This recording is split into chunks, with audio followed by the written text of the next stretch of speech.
Sachin police station વિસ્તારમાં આપણે Bhatia toll plaza આવેલું છે ત્યાં આજરોજ એક જે આપણો કાર્યક્રમ છે રિફ્લેક્ટ ટુ પ્રોટેક્ટ એના અનુસંધાનમાં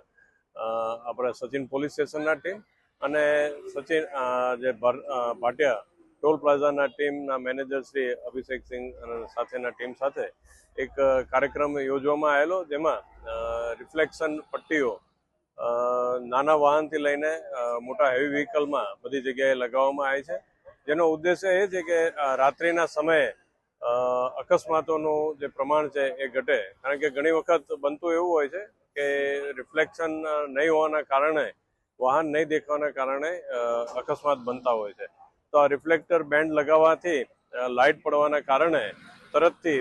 નજરમાં આવતા હોય છે વાહનો, અને જેથી કરીને કોઈ રાહદારી જે રસ્તો ક્રોસ કરતા હોય એવા અને બીજા કોઈ વાહનો છે તેને ઝડપથી વાહન નજરમાં આવવાથી આવા અકસ્માતના બનાવોનું પ્રમાણ ઘટવા પામશે.